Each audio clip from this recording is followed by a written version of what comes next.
ಸರಿ ಹಲದರ ಅಶ್ರುಪೂರ್ಣದಿ ಮುರಹರ ಒಳ್ಳೆಂದ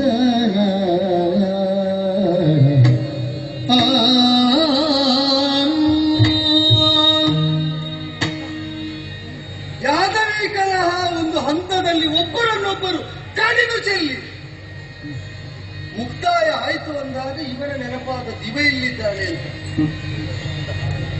ಮರುಮೂಲದಲ್ಲಿ ಏನನ್ನೋ ಯೋಚಿಸ್ತಾ ಹಾಗೇ ಇರುವ ಅಣ್ಣನನ್ನು ಕಾಣ್ತಾ ಇದ್ದೇವೆ. ಮೈ ಮೇಲಿನ ಎಚ್ಚರ ಕಳ್ಕೊಂಡವರಂತೆ ನಮ್ಮ ಪರಿವಾರವನ್ನು, ನಮ್ಮ ಮಕ್ಕಳನ್ನು, ನಮ್ಮ ಮೊಮ್ಮಕ್ಕಳನ್ನು ನಾವೇ ಬಡಿದು ಹೊಡೆದು ಕೊಂದು ತೆಗೆದ ಮೇಲೆ ಇವ ಏಕಾಕಿಯಾಗಿ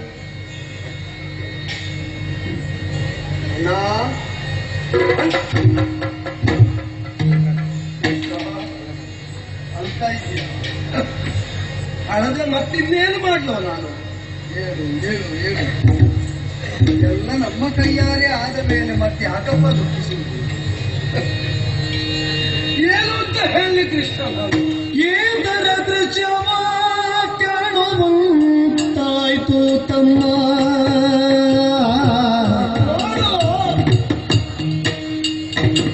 ಏದರ ದೃಶ್ಯವ ಕಾಣುವಂತಾಯ್ತು ತಮ್ಮ.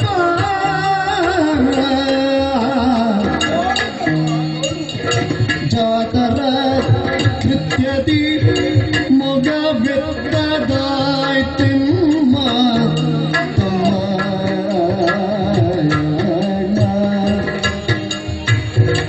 ಯಾದವರ್ ಕುಲ ಹೀನರೆಂದೆಮ್ಮ ಚರೆಯೇ ಆದರ ಕುಲಗಿ ತಂದು ಹೆಣಗಿದೆವು ಹೊರೆಯೇ. ಆ ದುರಿತಗಳೆಲ್ಲ ಈ ವರ್ಗಾಯ್ತಿ ಮರೆವೇ ಕಾದುವಂತಾಯ್ತೆ ತಮ್ಮುಳ್ ಬಿಟ್ಟಿಲ್ಲ ಪರಿವೇ. ಏತರ ದೃಶ್ಯವ ಕಾಣುವಂತಾಯ್ತು ತಮ್ಮ ತಮ್ಮ.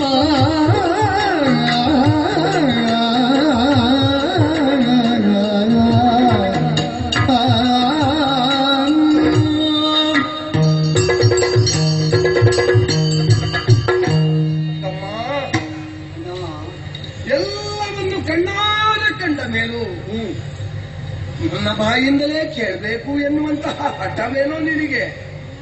ಸಮಷ್ಟಿಯಿಂದ ಸಂಕುಲವಾಗಿಯೇ ಪರಸ್ಪರ ಬಡಿದಾಡಿಕೊಳ್ಳುವಾಗ ನಿನ್ನ ಕೈಯಲ್ಲೂ ಆ ಹುಲ್ಲಿತ್ತು, ಹೌದು. ನನ್ನ ಕೈಯಲ್ಲೂ ಆ ಬಿದಿರಿನಂತಹ ದಂಡ ಇತ್ತು, ಹೌದು.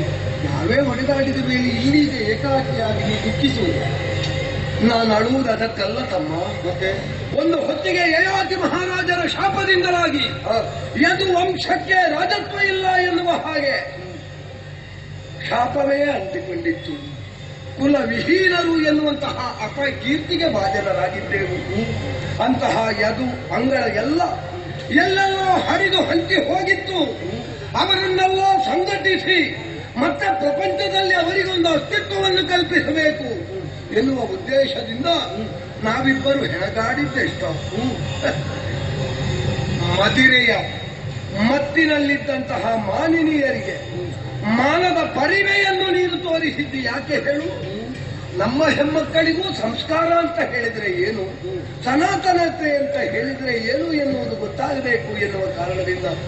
ಹಾಗಾದ್ರೆ ನಾವು ಕಟ್ಟಿ ಬೆಳೆಸಿದಂತಹ ನಮ್ಮದಾದಂತಹ ದ್ವಾರಾವತಿಯ ಪ್ರಜೆಗಳ ವಿಷಯ ಬಿಡು.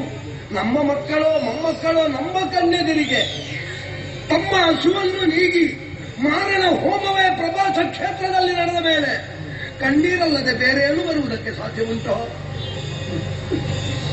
ಅವರನ್ನು ಏರಿಸುವಷ್ಟು ಎತ್ತರಕ್ಕೆ ನಾನು ಏರಿಸಿದ್ದೇನೆ ಅಂತ ಭಾವಿಸಿದ್ರೆ ನಾವು ಎಷ್ಟು ಎತ್ತರಕ್ಕೆ ಏರಿದ್ದೇವೆ ಎನ್ನುವಂತ ಕಲ್ಪನೆ ಇಲ್ಲದೆ ಕುಲವಿಹೀನರಂತೆ ವ್ಯವಹರಿಸಿ ಬಿಟ್ಟಾರಲ್ಲ. ಮದಿರೆಯ ದಾಸರಾಗಿ ತಮ್ಮ ಅವತಾರವನ್ನು ತಾವೇ ಕಂಡುಕೊಂಡ ಮೇಲೆ ಇಲ್ಲ ತಮ್ಮ ಇಲ್ಲ, ಅವರ ಬಗ್ಗೆ ಮಾತಾಡುವುದಕ್ಕೆ ನನಗೆಲ್ಲುಂಟು ನೈತಿಕತೆ. ಸಾಕು ಸಾಕಯ್ಯ ಭುವಿಯ ಸೌಭಾಗ್ಯ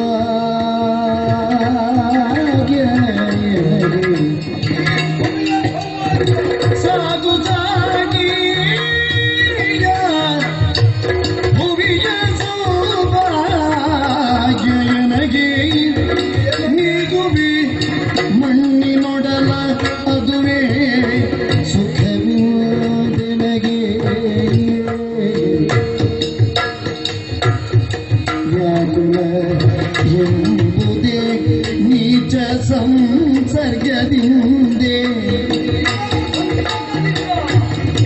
ನಾಗದೋಳು ಬೇಡಿಯ ತುಷ್ಕರ ಮುಂದೆ ಸಾಕು ಸಾಕಿಯ ಭೂಮಿಯ ಸೌಭಾಗ್ಯವೆನಗೆ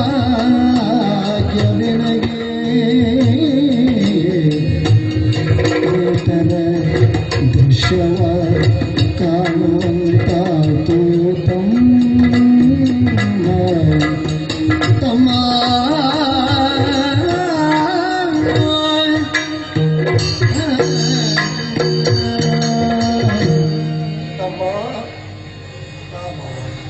ನಮ್ಮವರಾದಂತಹ ಯಾದವರೆಲ್ಲ ಮದಿರೆಗೆ ದಾಸರಾಗದರು ಅಂತ ಹೇಳುವುದಕ್ಕೆ ನನಗೆಲ್ಲುಂಟೋ ನೈತಿಕತೆ?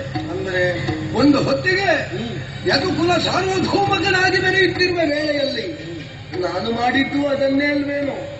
ಆದರೆ ಅವರು ಉತ್ತೇಜಕವ ಎಂಬ ಭಾವದಿಂದ ಮಾತ್ರ ಸ್ವೀಕರಿಸಿ, ನೀನು ಪೌಷ್ಟಿಕ ಎಂಬ ಭಾವದಿಂದ ಸ್ವೀಕರಿಸಿ. ನೀನು ಸ್ವೀಕರಿಸಿದ ದ್ರವಕ್ಕೂ ಅವರು ಸ್ವೀಕರಿಸಿದ ದ್ರವಕ್ಕೂ ಅಜಗಜದ ಅಂತರವಿಲ್ಲ. ಸಮುದ್ರ ಮಥನ ಕಾಲದಲ್ಲಿ ಪರಮೇಶ್ವರ ಪಾನಿಸಿದ್ದು ಕಾಲಕೂಟ ಎನ್ನುವಂತಹ ವಿಷ. ಹೌದು, ದೇವತೆಗಳು ರಾಕ್ಷಸರು ಜೊತೆಯಾಗಿ ಪಾನಿಸಿದ್ದು ಸುರಾಪಾನ. ಹೌದಲ್ವೇ? ಹೌದೇ. ಹಾಗಾದ್ರೆ ಅದರ ಮಹತ್ವ ಏನು ಎನ್ನುವುದನ್ನು ಅರ್ಥ ಮಾಡಿಕೊಳ್ಳದಾಗಿ ಹೋದ್ರಲ್ಲ ಇವರೆಲ್ಲ. ಪರಶಿವನಿಗೆ ದಕ್ಕಿದೆ ಎಂಬ ಕಾರಣಕ್ಕೆ ಅದನ್ನೇ ದೇವತೆಗಳು ಕುಡಿದರಾದರೂ ಉಳಿತಿದ್ರ? ಖಂಡಿತ ಇಲ್ಲ. ಮತ್ತೆ ನೀನು ಕುಡಿಯಿತಿ ಅಂತ ಅವರು ಕುಡಿದರೆ ಉಳಿದಾರೆ. ಈಗ ನನಗೆಲ್ಲ ನೆನಪಾಗುತ್ತದೆ. ಅವರು ನಮ್ಮವರು ಪಡೆದರು ಎನ್ನುವ ಹಾಗೆ ನಾವು ಚಿಂತೆ ಮಾಡಲಿಕ್ಕಿಲ್ಲ. ಬಂಧುಗಳು ಬರುವರು, ಬಂದುಂಡು ಹೋಗುವರು, ಬಂಧುಲತೆಯ ಕಳೆಯಲರಿಯರು.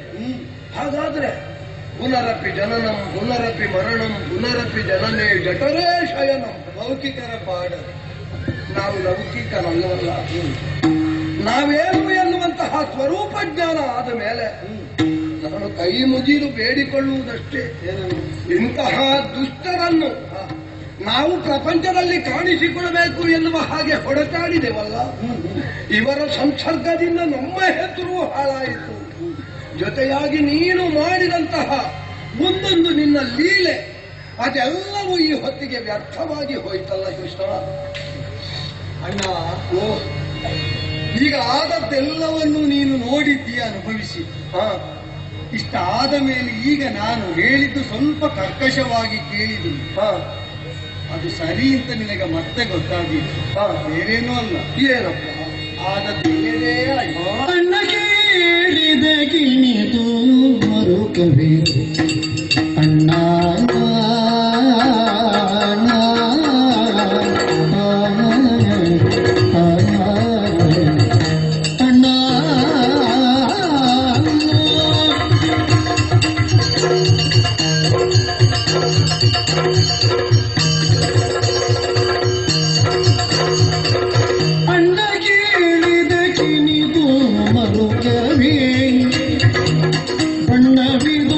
ಕುಟಿಲ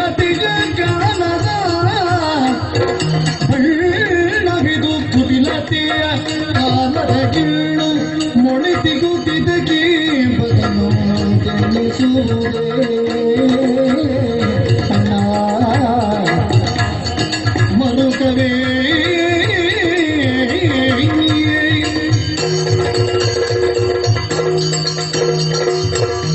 ಅಣ್ಣ ಯಾದವ ಕಾಲಕ್ಕಾಗಿ ಸತತವಾಗಿ ದುಡಿದ ನಿನಗೆ ಆ ಸಮುದಾಯವೇ ಹೀಗೆ ಬರ್ಬರವಾಗಿ ಸರ್ವನಾಶ ಹೊಂದುತ್ತಾ ಇದ್ದಾಗ ಸಹಿಸುವುದಕ್ಕಾಗುವುದಿಲ್ಲ. ಅದನ್ನು ನಾ ಬಲ್ಲೆ.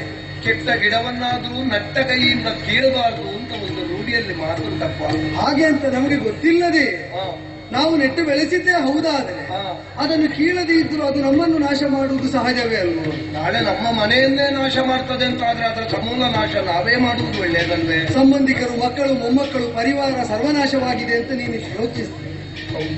ನಾವು ಬೆಳೆಯುವುದಕ್ಕೆ ತೊಡಗಿದಾಗಲೇ ನಾವು ಕೊಂದದ್ದು ಸಂಬಂಧಿಕರನ್ನೇ. ಆ ನೆಲೆಯಲ್ಲಿ ಕಂಸನನ್ನು ಕೊಲ್ಲುವುದರಿಂದ ತೊಡಗಿದ ಬದುಕು ಯಾದವಾವಸಾನದಲ್ಲಿ ಕೊನೆಯಾಗುತ್ತಾ ಉಂಟು. ನೀನು ಯೋಚನೆ ಮಾಡು. ಕಂಸನನ್ನು ಕೊಲ್ಲುವಾಗ ನಾವು ಶೋಕಿಸಲಿಲ್ಲ. ಯಾಕೆ? ಅವನ ಅಧಾರ್ಮಿಕನು, ಅವ ದುಷ್ಟನಾಗಿದ್ದ, ಕುಟುಂಬ ಬಾಹಿರನು, ಪರಂಪರೆಯ ಬಗ್ಗೆ ಗೌರವ ಇಲ್ಲದವನು, ತಂಗಿಯ ಮೇಲೆ ವ್ಯಾಮೋಹ ಇಲ್ಲದವನು, ಸಂಸಾರಕ್ಕೆ ಸಮುದಾಯಕ್ಕೆ ಹಿತವನ್ನು ಬಯಸದ ದುಷ್ಟ ಖಳ ಎಂಬುದರಿಂದ. ಹೌದು, ಅದೇ ಗುಣಗಳು ಯಾರಲ್ಲಿ ಮೇಳೈಸಿದರು ಅವರಲ್ಲಿ ಕಂಸತ್ವ ಉಂಟು ಅಂತ ಅಲ್ವೋ ಅರ್ಥ? ಹೌದು. ಈಗ ಕಂಸನೋ ಕಂಸನ ಅಂಶವೋ ಇದ್ದವರು ವದ್ಯರು ಅಂತ ಒಪ್ಪಿದರೆ ಅದು ನಮ್ಮ ಬಾಲ್ಯದಲ್ಲಿ ಮಾತ್ರ ಯಾಕಾಗಬೇಕಣ್ಣ? ನಮ್ಮ ವೃದ್ಧಾಪ್ಯದಲ್ಲಾದರೂ ಹೀಗೆ ಆ ಕಂಸನ ದುಷ್ಟ ಅಂಶಗಳನ್ನು ಹೊಂದಿದ ಯಾದವರಿದ್ದಾರೆ ಅಂತಾದರೆ ಅವರನ್ನು ಕೊಂದರೂ ನಾವು ಬಾಲ್ಯದಲ್ಲಿ ಮಾಡಿದ್ದನ್ನೇ ಮಾಡಿದಾಗಲಿಲ್ಲ. ಯೋಚನೆ ಮಾಡಿ. ಕ್ಷತ್ರಿಯ ಪಂಗಡದಲ್ಲಿ ಧರ್ಮಾಧರ್ಮಗಳು ಮೇಳೈಸಿ ಅಧರ್ಮ ತಾಂಡವವಾಡ್ತಾ ಇರುವ ವೇಳೆಯಲ್ಲಿ ಗುರುಧಾರಿಣಿಯ ಯುದ್ಧ ಅನಿವಾರ್ಯ ಆಯಿತು. ನಮ್ಮ ರಕ್ಷಣೆಯಲ್ಲಿದ್ದರಿಂದ ಯಾದವರ ಈ ಪಾಳೆ ಉಳಿಯಿತು. ಈಗ ಕಾಲ ಮುಂದುವರಿಯುತ್ತಾ ಹೋದಂತೆ ಇವರ ಈ ದೌಷ್ಟ್ಯ, ಅನಾಚಾರ, ಕ್ರೌರ್ಯ, ಅಧರ್ಮ ಬೆಳೆಯುತ್ತಾ ಹೋದರೆ ಇನ್ನು ಇವರನ್ನು ಕೊಲ್ಲುವುದಕ್ಕೆ ಯಾವ ಯುದ್ಧ ಮಾಡೋಣ? ಅಲ್ಲೊಂದು ಕುರುಕ್ಷೇತ್ರದವರು ಯುದ್ಧ ಬೇಕಾಯಿತು. ಈಗ ಇವರು ಸಾಯುವುದಕ್ಕೆ ಬೇರೆ ಯುದ್ಧವನ್ನು ಸಂಘಟಿಸಬೇಕಾಗ. ಆದ್ದರಿಂದಲೇ ನಾವು ನೆಟ್ಟು ಬೆಳೆಸಿದ್ದರಲ್ಲಿ ಕೆಟ್ಟದುಂಟು ಅಂತ ಆದರೆ ನಾವೇ ಕಡಿದು ನಮ್ಮನ್ನು ಮುಗಿಸಿಕೊಳ್ಳುವುದನ್ನು ಒಳ್ಳೆಯದು. ಕಾಲದ ಗಿಣ್ಣ ಅದು ಹೇಗೆ ನಾಶವಾಗುತ್ತಾ ಉಂಟು ಎಂಬುದನ್ನು ನೀ ತಿಳಿದರೆ ಸಾಕು. ಗುರುಧಾರಿಣಿಯ ಯುದ್ಧದಲ್ಲಿ ಪಾಂಡವರನ್ನು ಉಳಿಸುವುದಕ್ಕಾಗಿ ಶ್ರಮಿಸಿದ ನನ್ನ ಕೃತ್ಯವನ್ನು ಸರಿಯಾಗಿ ಭಾವುಕಳಾದ ಸ್ಥಿತಿಯಲ್ಲಿ ಅರಿಯಲಾಗದ ಗಾಂಧಾರಿ ದೇವಿ ಕೊಟ್ಟ ಶಾಪ. ಇಂದಿಗ 36 ವರ್ಷದಲ್ಲಿ ಯಾದವರು ಹೀಗೆ ಪರಸ್ಪರ ಬಡಿದಾಡಿ ಸಾಯಿಲಿ ಅಂತ ಯೋಚಿಸುವ. ಅಧರ್ಮಿಗಳು ಸತ್ತರೆ ಸಂಬಂಧಿಗಳು ಅಂತ ದುಃಖಿಸುವ ಸ್ಥಿತಿಯಲ್ಲಿದ್ದ ಗಾಂಧಾರಿ ದೇವಿಗೆ ಆಗ ಹೇಳಿದ್ದೆ, ನಿನ್ನ ಮಕ್ಕಳಲ್ಲಿ ಇದ್ದ ಅಧರ್ಮ ನನ್ನ ವಂಶದಲ್ಲಿ ನೆಲೆಯಾಯಿತು ಅಂತಾದರೆ ಅವರು ಸತ್ತದ್ದಕ್ಕೆ ನಾನು ಮರುಗೆ, ನಿನ್ನಂತೆ ನಾ ಮರುಗುವುದಿಲ್ಲ ಅಂತ ಅದನ್ನು ತೋರಿಸಬೇಕು ಅಂತ ಆದ್ರೆ ನೀನು ಅನ್ಬಾರದು.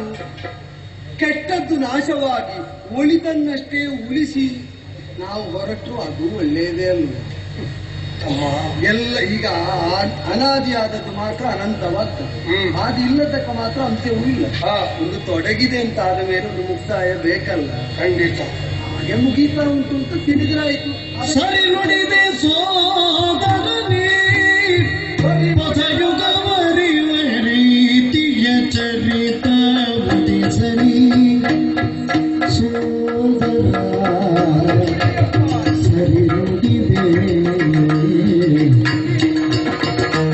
ನುಡಿದೆ ಸೋದರನೇ ಪಥಯುಗವರಿವ ರೀತಿಯ ಚರಿತ ಉದಿಸಲಿ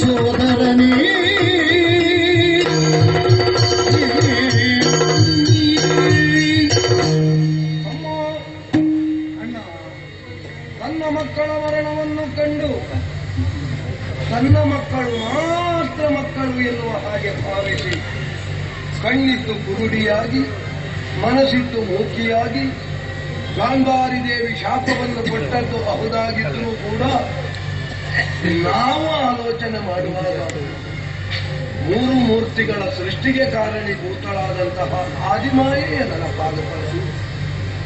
ಕರ್ತವ್ಯ ಪ್ರಜ್ಞೆಯನ್ನು ಎಚ್ಚರಿಸಿದ್ದಾಳೆ ಗಾಂಧಾರಿ ದೇವಿ. ನಾವು ಮಾಡಬೇಕಾದಂತಹ ಹೊಣೆಗಾರಿಕೆಯನ್ನು ಸೂಕ್ಷ್ಮವಾಗಿ ನಿನಗೆ ತಿಳಿಸಿದ್ದಾಳೆ ಅಂತ ಅರ್ಥ ಆಯಿತು. ಯಾರು ಅಣ್ಣ ಯಾರು ತಮ್ಮ, ಪ್ರತಿಯೊಬ್ಬನಿಗೂ ಜೀವನದಲ್ಲಿ ಒಂದೊಂದು ಕರ್ತವ್ಯ ಅಂತ ಇರ್ತದೆ. ಅವನವನ ಕರ್ತವ್ಯವನ್ನು ಅವನವನು ಮುಗಿಸಿ ಆ ಹೊತ್ತು ಬಂದಾಗ ಹೋಗಲೇಬೇಕು. ಆದರೆ ನನಗೊಂದೇ ಬೇಸರ, ನಾವು ಓಲಗವನ್ನು ಸೇರಿ ಓಲಗವನ್ನು ಕೊಡುವ ಹೊತ್ತಿಗೆ ನನ್ನ ಬಾಯಲ್ಲಿ ಬರ್ತಾ ಇದ್ದಂತಹ ಮಾತೊಂದೇ, ಎತ್ತ ಹೋದನು ಕೃಷ್ಣ. ಕೃಷ್ಣನ ಮೋರೆಯನ್ನು ನೋಡದೇ ಇದ್ರೆ ನೀರಸ ನದಿ ನೀರೆಯರ ಮನೆ ಪಕ್ಕ ಯಾರೆಯರ ಮಿಂಡ ಎನ್ನುವ ಹಾಗೆ ನಿನ್ನನ್ನು ಬೈಯುತ್ತಾ ಇದ್ದೆ. ಬೈದು ಭಂಗಿಸಿದ್ದಕ್ಕಾಗಿ ಕ್ಷಮೆ ಇರಲಿ ಕೃಷ್ಣ. ನಾನು ಯಾಕೆ ನಿನಗೆ ಬೈದೆ ಅಂತ ನನಗೀಗ ಅರ್ಥ ಆಗುತ್ತಾ ಉಂಟು. ಇಂದ್ರಜಿತ್ತುವನ್ನು ವಧಿಸಿ ನನ್ನ ದೇಹದೆಲ್ಲೆಡೆಯಲ್ಲೂ ನಾಟಿದಂತಹ ಕಳೆಗಳನ್ನು ನೀನು ಕಿತ್ತು, ತಮ್ಮ ಈ ಜನ್ಮದಲ್ಲಿ ನೀನು ನನಗಾಗಿ ದುಡಿದವ, ಇನ್ನೊಂದು ಜನ್ಮದಲ್ಲಿ ನಿನಗಾಗಿ ನಾನು ದುಡಿಯುತ್ತೇನೆ ಅಂತ ಹೇಳಿದ್ದೀನಿ. ಆ ಮಾತನ್ನು ಈ ಕೃಷ್ಣಾವತಾರದಲ್ಲಿ ಸರಿಯಾದ ಪದ್ಯವನ್ನಾಗಿಸಿದ್ದೀನಿ. ಸರಿಯಪ್ಪ, ಕರ್ತವ್ಯದ ಜಾಗೃತಿಯನ್ನು ಮಾಡಿದಿ ಅಂತಾದ್ರೆ ನಾನೇನು ಅಂತ ನನಗೆ ಅರ್ಥ ಆಯಿತು. ನಾ ಹುಟ್ಟುವಾಗಲೇ ಒಂದು ಗರ್ಭದಿಂದ ಮತ್ತೊಂದಕ್ಕೆ ಜಾರಿದವ. ಹಾಗಾದ್ರೆ ಇದನ್ನು ಬಿಟ್ಟು ನಾನು ಹೊರಗೆ ಹೋಗುವ ಸಂದರ್ಭ ಬಂತು ಅಂತ ನೀನು ಎಚ್ಚರಿಸಿದ್ದಾದ್ರೆ ಹೋಗುವುದಕ್ಕೆ ನನಗೇನು. ಆದರೆ ಹುಟ್ಟಿನಿಂದಾಗಾಪ್ಯ ಬೆಳೆಯುತ್ತಾ ಬೆಳೆಯುತ್ತಾ ಸಹೋದರ್ಯದ ಪ್ರೀತಿಯ ಸವಿಯನ್ನು ಹಂಚಿಕೊಂಡವರಪ್ಪ ನಾವು. ನಿನ್ನ ಲೀಲೆಯನ್ನು ತೋರ್ಪಡಿಸುವಂತಹ ವೇಳೆಯಲ್ಲಿ ನನ್ನ ಹೆಗಲ ಮೇಲೆ ನೀನು ನಿಂತವ, ನಿನ್ನ ಮೆಲ್ಲಿಗೆ ನಾನು ಗುದ್ದಿದವ.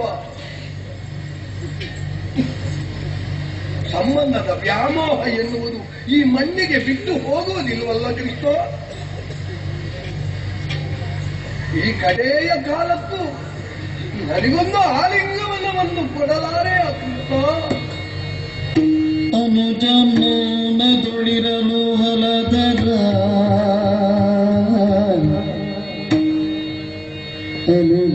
ಅನುಜಮೌನದುಳಿರಲು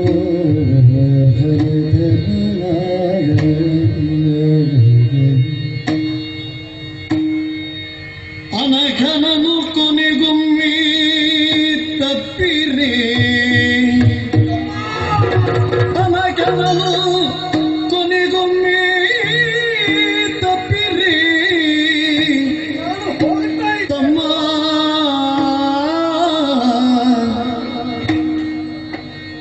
ತಮ್ಮ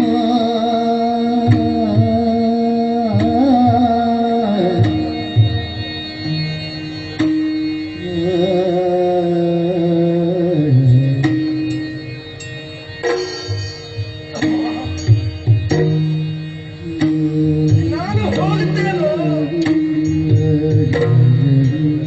ಈ ಲೋಕದ ವ್ಯವಹಾರವನ್ನು ಮುಗಿಸಿದ ಕೃಷ್ಣ.